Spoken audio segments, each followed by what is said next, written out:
Let's start our news bulletin in the U.S., where a record 60,209 cases of coronavirus have been reported just in the past 24 hours, taking its toll to nearly 3 million, with over 131,000 deaths. In the virus epicenter, Latin America, Brazil has registered over 1,250 deaths overnight, while almost 900 lost their lives to the disease in Mexico just in a day. The deadly virus has so far killed over 543,000 people, globally, and has infected 11.7 million worldwide. This report has more details. Just when the world thought it had seen off the peak of COVID-19, the pandemic has relapsed, forcing countries to roll back their plans to return to normalcy. Outbreak is most aggressive in the Americas, where the US is registering one record spike in cases after another. While Brazil and Mexico continue to be the worst hit nations in Latin America, the virus is now spreading fast in countries like Peru and Argentina. It's a little more in the suburbs than in the city of Buenos Aires. We thought that this would saturate the system. You have to remember that these are patients in a grave condition. They don't just stay 2 or 3 days in therapy. They're prolonged hospital stays for 2 or 3 weeks. In the African continent, the situation is getting equally worse, with South Africa reporting over 10,000 cases every day. Nigeria and Ghana, too, are struggling to contain the spread despite restrictive measures. After declaring victory over the virus, health authorities in 7 Arab countries have now confirmed new cases and deaths. Over in Australia, New South Wales has banned citizens from its bordering regions with Victoria State. Can I say an important reminder for all of us that we have to get past this public health bushfire and get back into a position where we can start to open up again and start to repair the very significant economic damage that has been done. And that won't be a quick process in any part of the country. In Asia, South Korea's daily new virus cases have bounced back to above 60. Meanwhile, China has reported 7 new cases yet again around Beijing, following a day when no new cases were found. Here in Pakistan, 83 more people have died of COVID-19 overnight, raising the toll to nearly 5,000. The health ministry said nearly 3,000 cases were detected in the last 24 hours, taking the tally to over 237,000.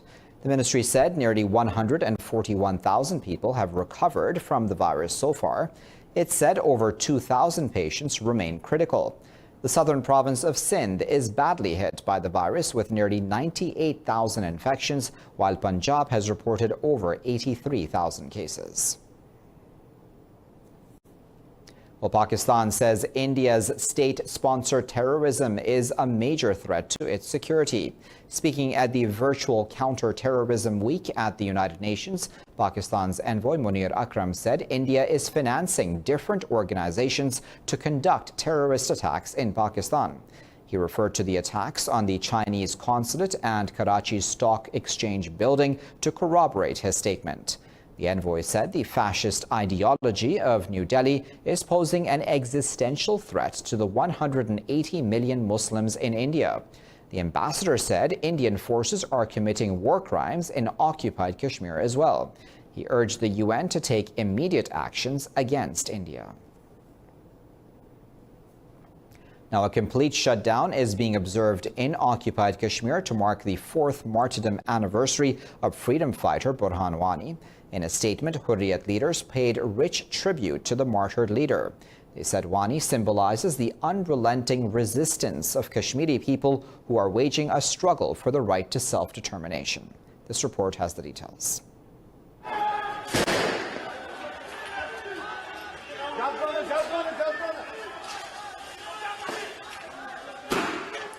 Indian-occupied Kashmir, one of the most militarized places on earth, has been the scene of the worst violence over the past 73 years. It has seen many who raised voices against India's illegal occupation killed or terrorized at the hands of security forces.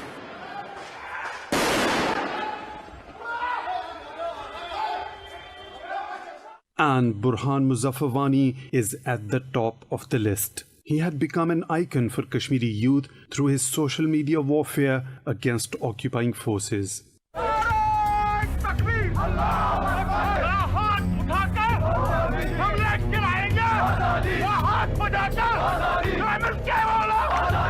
Fearing him as a direct threat to the India's illegitimate rule over Kashmir, New Delhi imposed a bounty of over $20,000 on his head in August 2015. 4 years ago, Indian forces martyred WANI along with his two friends in an operation in the Bamdura village. Large crowds from across occupied Jammu and Kashmir came out to mourn his death.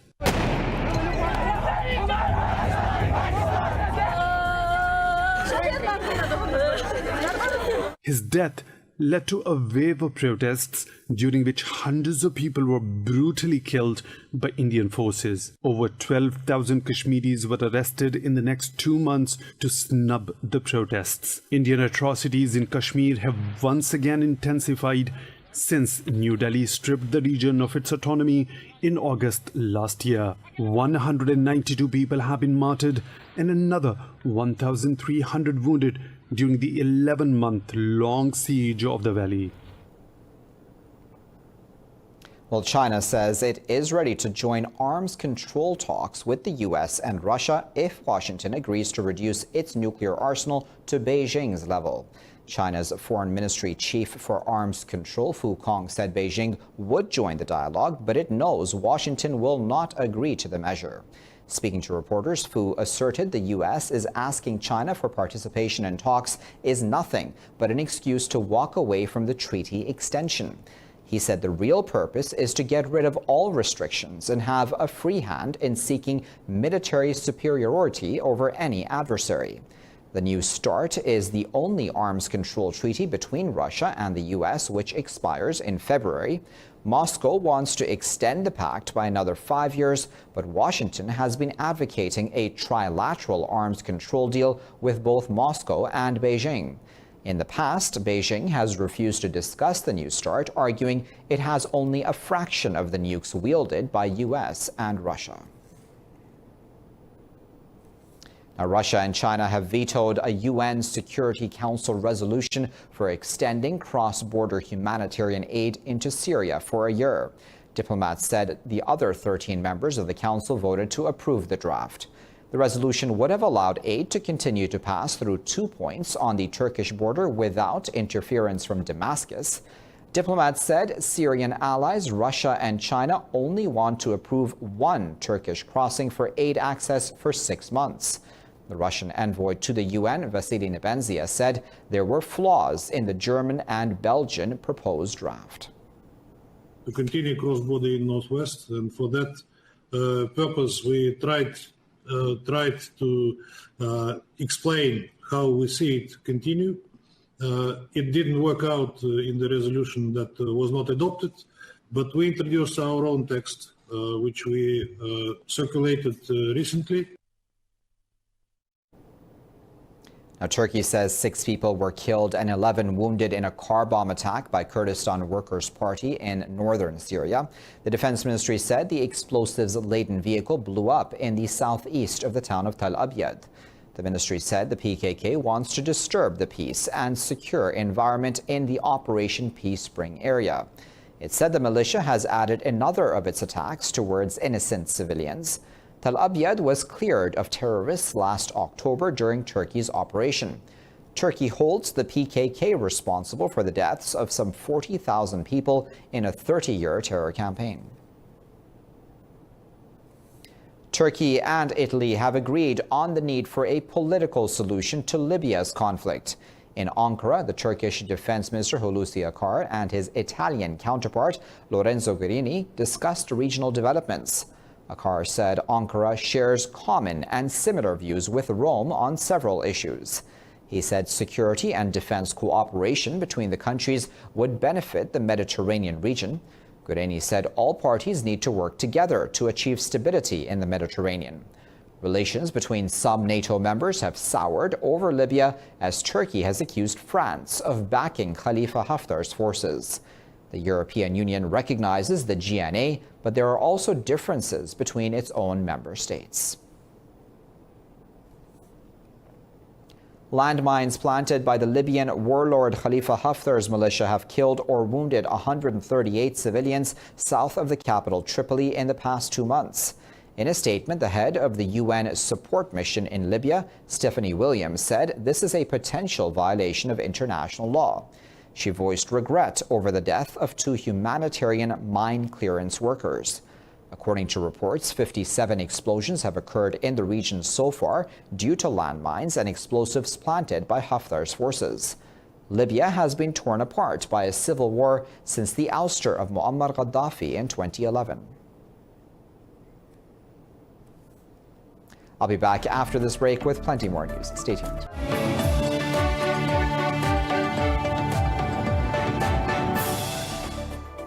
Let's begin this segment of the Bulletin in Serbia, where clashes between protesters and police have erupted after thousands of opposition supporters stormed the parliament building in the capital, Belgrade. This report has the details. The demonstrators were protesting against the lockdown plan for the capital this weekend to halt the coronavirus spread. They attempted to force their way into the building as security forces set up a cordon in front of its entrance.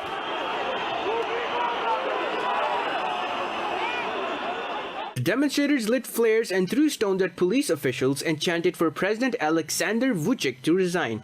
The police used tear gas and mace spray to disperse the demonstrators.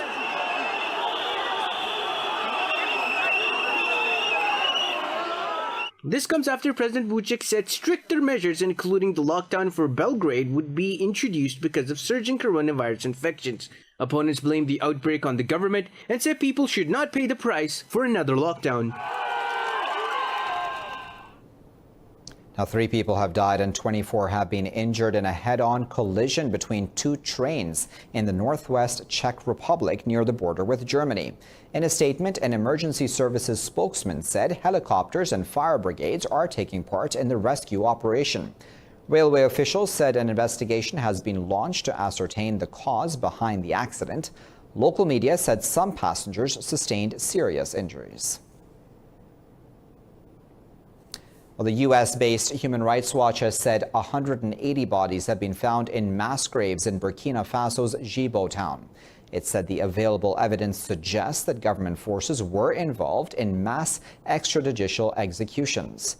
The watchdog said the majority of the victims were ethnic Fulani or Pehul men.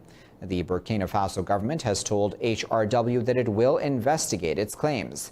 Burkina Faso has been battling armed groups with links to Al-Qaeda and ISIS since 2017. Hundreds of civilians have been killed and almost 1 million have been displaced by the conflict. Amnesty International says new evidence shows Myanmar military has killed civilians in indiscriminate airstrikes that amount to war crimes. The rights group has reiterated its call for the UN Security Council to refer the alleged war crimes probe to the International Criminal Court.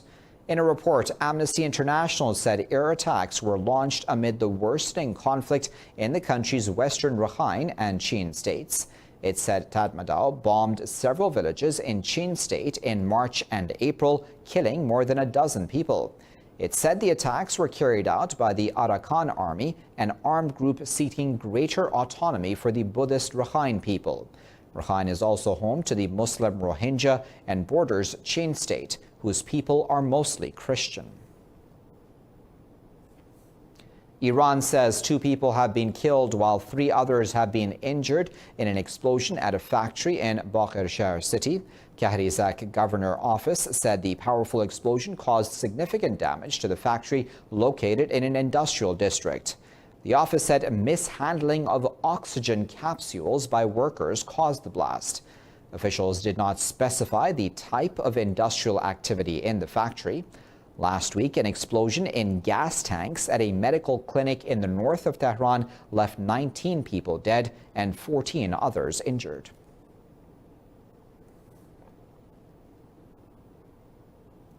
Well, the White House has officially moved to withdraw the United States from the World Health Organization. A State Department official has confirmed Washington submitted the withdrawal notice to the United Nations Secretary General. It will not go into effect until July 2021 because the withdrawal requires a year's notice, which raises the possibility of a reversal.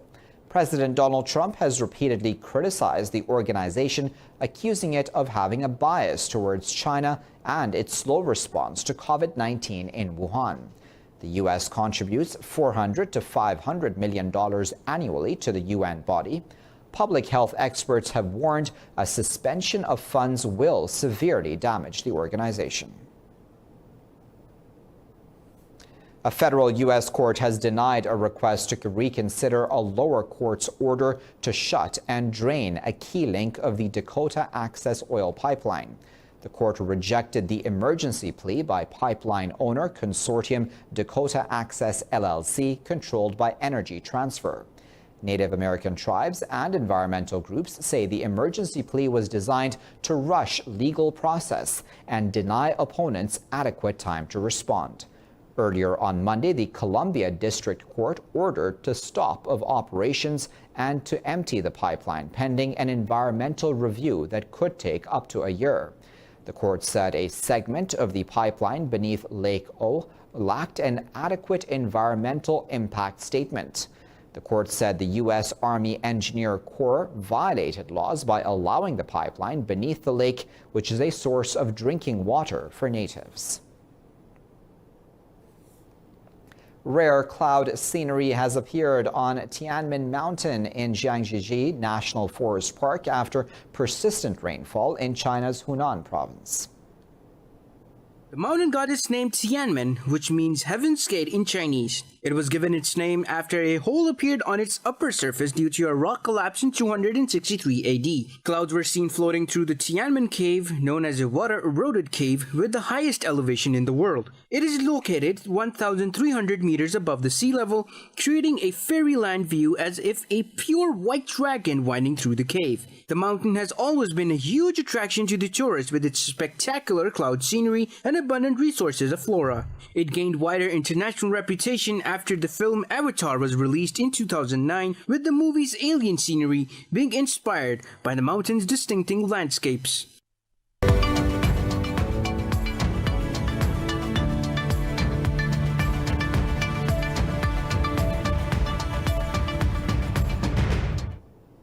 The U.S. electric car maker Tesla had its best month for South Korea in June, selling 2,827 vehicles. Another 4,000 to 5,000 South Korean customers have the Model 3 on order. Why are Koreans obsessing over this car? More on that now in this report.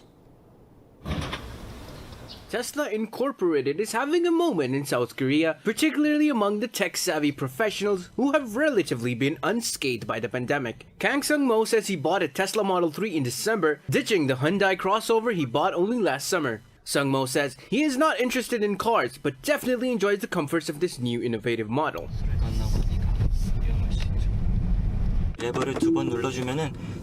After I press this lever twice, the car will move itself even if I don't put my hands on the steering wheel or foot on the pedals. I can get easily tired when I drive in the countryside for shooting or to Swan, where my parents live, and get stuck in traffic. But the self-driving feature reduces fatigue. The automaker has additionally benefited from free advertising from a popular Korean actor, Yoo Ah-in. Known for his sense of style, Yoo drove his Tesla Model X SUV to go grocery shopping on a reality show aired last month. This had led to a spike in orders for the vehicle. Another Tesla owner, Kim, says the benefits and emotional appeal of the technologically advanced brand are worth it.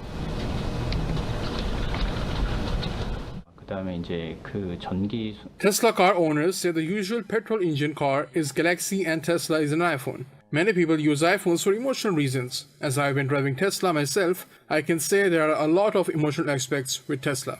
Ahead of the BMW 5 Series and the Audi A6, the Model 3 is now the country's #2 imported vehicle, just behind Mercedes E-Class. Stocks in Asia Pacific are trading mixed as concerns surrounding the coronavirus pandemic continue to linger. Mainland Chinese stocks are trading higher, with the Shanghai Composite up over 0.5%. The Shenzhen component rose almost 1%. Hong Kong's Hang Seng Index also gained marginally.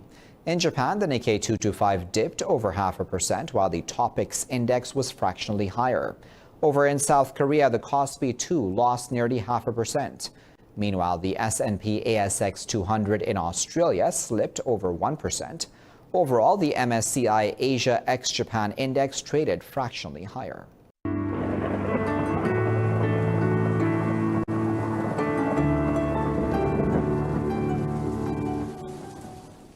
Time now to find out what the weather is like around the world.